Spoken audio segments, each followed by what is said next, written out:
consistent when they come back. You know, Boxing Day it starts again, and regroup and continue this great run they're in. And that win for Arsenal rounds off what has been a bumper offering from the Premier League on this Saturday. It started with that quite incredible game at the Etihad. Manchester City's 16-game winning run at home ended by Brentford, with Ivan Toney getting both goals just 2 days after he was overlooked for England's World Cup squad. It was a big win for Bournemouth after 4 straight defeats. They've then beaten Everton, who've now lost 5 of the last 7.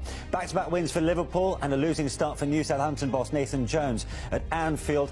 Nottingham Forest overcame Crystal Palace for only a second win in 13 to climb off the bottom. A brilliant game between Tottenham and Leeds. Spurs came back 3 times before getting the winner from Rodrigo Bentancur in the 83rd minute.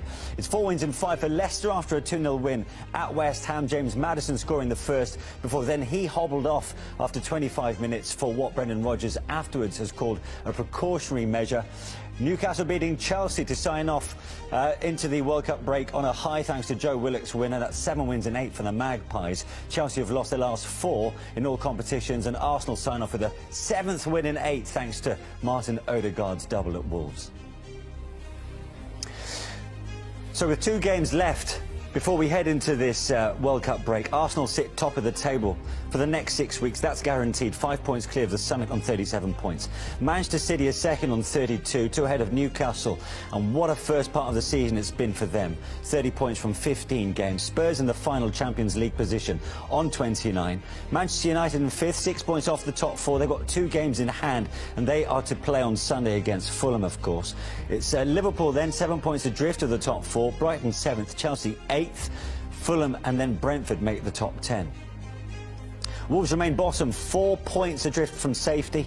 Southampton 19th with their 12 points to their name, 2 points adrift. Forest up to 18th after their win today. They're 1 adrift, with Everton teetering just above the relegation zone by a point. They're level on points with West Ham. Villa play on Sunday, and Leicester up to 12th, clear by 4 points above the bottom 3.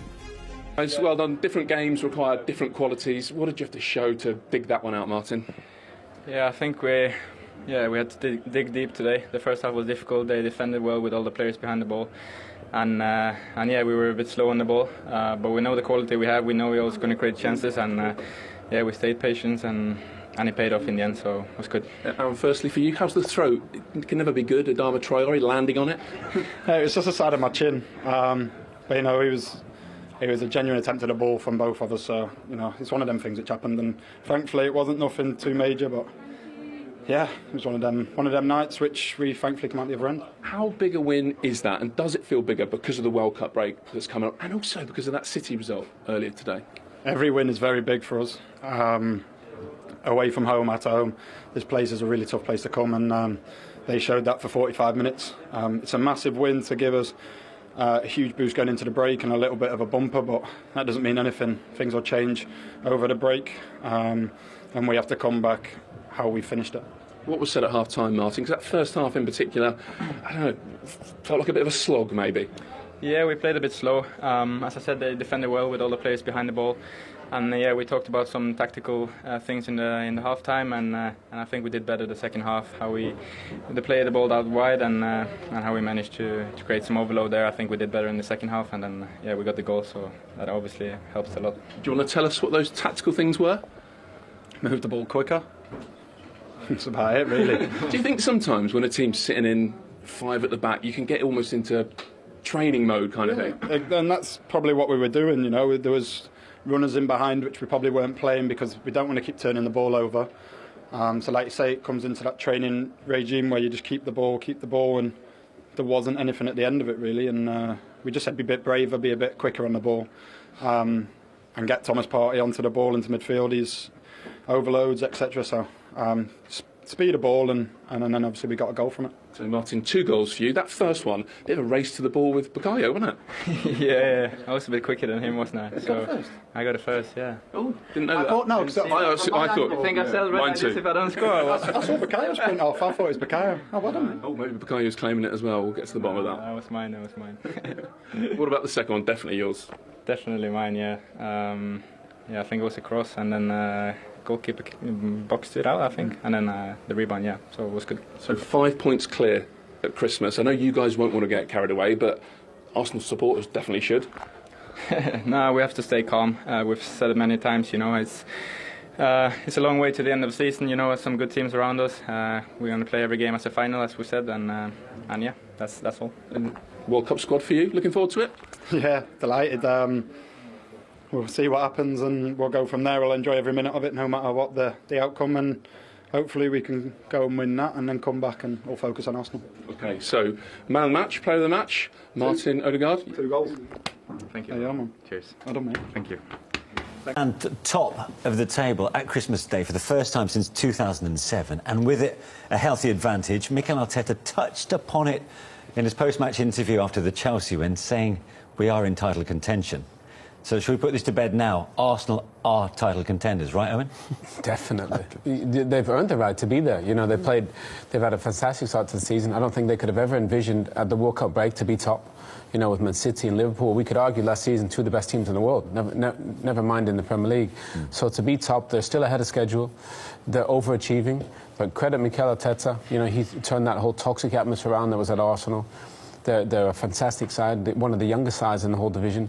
But they're there. They've given themselves a chance to go and win the Premier League. Now, I just hope maybe they can go and add to it. Bring somebody else in just to strengthen the team. You look at City and Liverpool, the depth that they have. You know, Tottenham, and they have a bit more depth, Chelsea. I think Mikel probably needs maybe just one more just to help Gabriel Jesus when he does a lot for the team, but right now he's not scoring the goals. Okay, they're coming from Saka and Odegaard and Martinelli, so that's okay. But they're right there, and you just want to see them try and finish it off. Glenn, how much have they impressed you in this first period of the season? Well, I think they've been very impressive. There was always a good start. They had good fixtures at the beginning of the season. I was wondering whether they could come up against the top teams. They've beaten Tottenham in the North London derby. They've beaten Chelsea. They've beaten Liverpool.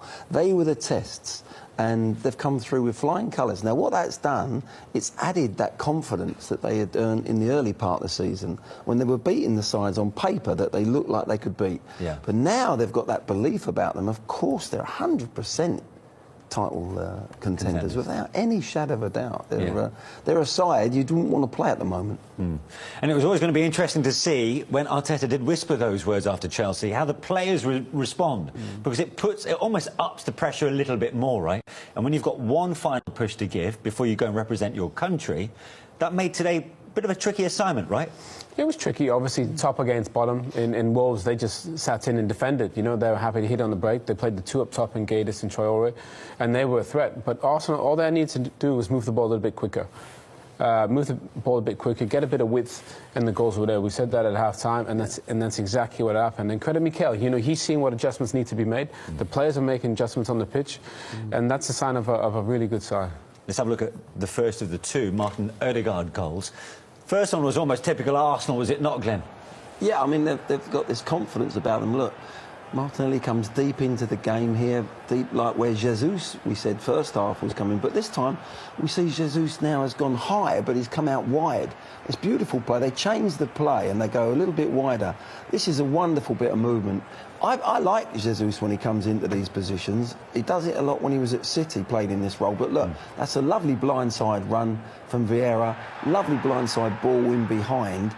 But I think also what you've got to look at is Vieira when he changes the angle of the ball. As he comes inside here, got Martinelli coming to feet, they catch Wolves defenders up there. When he changes the angle, Sarr has to make movement towards that near post. And that by moving the shift in the ball, brings the opportunity then to pull it back correctly, and he's got the space. So that little movement there of just changing the angle of the ball opens things up as a player. Man City goal, that one. It was. No, well, you know where they work in, and it's a tap, and Yeah. they've got bodies at the end flooding the box. They're just, you know, they didn't do that in the first half. You know, the fullbacks played narrow, but then obviously the fullbacks were a bit wider. They got a bit more space out wide, and then they're able to work those little pockets. Vieira came on and had a good impact on the game. Martinelli's is amazing to watch every time. So I think Mikel will be proud of that goal. It's a proper Arsenal goal. Yeah. As for Odegaard's second, how much of it was also down to some good work from Martinelli? Oh, I mean, Martinelli's just, he's a fantastic player. Obviously, a bit of a mistake there, but I love the fact Martinelli, he's always running at defenders, and he's creative. Zinchenko, you added a bit more width there, didn't you, Glenn, in the second half? I think that's what they did. You know, White was making overlaps. Zinchenko, we were saying first half, and at half-time we said, be wider, get wider, because when you're playing against the back 5, you need to get width. Look, Traore there, you know, and Traore just doesn't take the runner, does he, at all? This is a good finish. That's the first touch, immaculate first touch. It's spinning. The ball's spinning. He's just put it perfectly on his left side. And they deserved it second half because they went through the gears and they went up and they played like we've seen Arsenal play against, you know, most of the time, actually. I thought first half they were a bit in between. It's the second time he's scored a brace for Arsenal this season. How key has he been behind this season's resurgence? Well, I think they all have. Obviously, Odegaard, Gabriel Jesus, a bit of experience at, you know, winning trophies at Manchester City, Zinchenko. But Odegaard's a club captain. You know, and Glenn was saying in his interviews there, when you watch him, you'd say he's not your traditional captain. You know, you're Roy Keane or you're Paul Ince or you're, you know, that generation. But the young captains now are different. You know, they kind of lead by example. I think he leads by his habits on the training pitch. And he's kind of an extension of Mikel Arteta. You know, quiet, super footballer, and he's reliable. And I think he's a symbol of kind of what they're producing at Arsenal.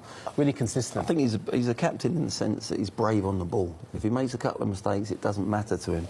He's now got that confidence to still thread that ball. And he's now getting in the penalty area and scoring goals. Welcome back. 0-0 at half-time. Lots of endeavour, not very many clear-cut chances, truth be told, then, between Wolverhampton Wanderers and the current league leaders, Arsenal. How do you assess that first 45, Glenn? A little bit like the first game, you know, Newcastle and Chelsea. I think both teams have got to improve. I think Arsenal have not done enough creativity in that last third. They've had a lot of possession. And Wolves now, they're looking to play on the counter, but they haven't set anything. Wolves' problem is they're going from back to front to get those two strikers in. Got a bit of pace. When they do actually get some balls in that midfield and what I call set it up, they can slide balls in from 20 yards rather than a long distance. Then they'll cause Arsenal some problems. So they've got to look for that in the second half. Wolves. The closest we came to a goal, Gabriel Jesus, Owen. Yeah, I mean, look, he's been fantastic this season for them. He kind of interprets the position a little bit different than maybe your classic number 9. But he's a handful, you know, and this is where you want him. And he's patient. He's unlucky with there, Glenn, isn't he? You know, it's come back in nicely. Isn't yeah, bends his run and stays on side. He's a bit unlucky. He's been fantastic this season, but probably needs a goal. He's just gone on a bit of a dry run. Unlucky here, then, Glenn. I think so. I think he's trying to curl it in that top corner. I mean, if that goes in the top corner, we're all saying, oh, well, he's off back and running with getting on the goal street again. But he does a lot of work for the team at the moment. He does a lot of good things in his all-round game. He just needs that goal to settle him. He scores one, he'll go and score another one today. Or if it comes, you know, the next game, which is going to be a few weeks' time, I think it's one of those things where if he gets one, it'll come again. He's not turned into a bad finisher overnight. But at this moment in time, sometimes you think he's out of positions. I want him in the box more. Yeah. Yeah, I mean, we just highlighted him there. You know, he's not often, when the ball's out wide, you'd expect the centre forwards to normally in the box. Yeah. You know, they're getting on the end of things, getting ready for crosses. In some big moments, he's not often there where I'm sure probably Mikel Arteta wants him. What he does give the team is this, and this is probably one of the reasons why Arsenal is top of the Premier League right now. In terms of pressing the ball, he's probably the best centre forward in the division. So he gives the team so much, which Glenn mentioned, in terms of pressing. But really, for them to go on and win the league, they're going to need to finish these off. This is a chance. That's a good chance. I mean, early in the season, when he's in that run where he's scoring goals, he's confident. That goes in across the keeper in the back of the net. But he's just snatched it a little bit. He's tried to make it a little bit too exuberant, really. He's jumped in the air, come off the floor and tried to make it a perfect goal where, you know, he's just lacking that little bit of edge in that finishing. But does he need to drop so deep? Is he trying to do too much? I don't think he does. I think there's enough possession that Arsenal are getting in, particularly in this game. I'd say hang around that 18-yard box, wait for that one little ball that comes through, get yourself in the box. Yeah. As for Wolves' openings, Gonzalo Guedes has had a couple of sighters, has he not? Yeah, but look, Wolves are, you know, they're bottom of the Premier League. They're defended for their life and they're trying to play on the break. And obviously with Guedes and Traore, they've got two perfect players ready to do that. This is a perfect counter. Great ball down.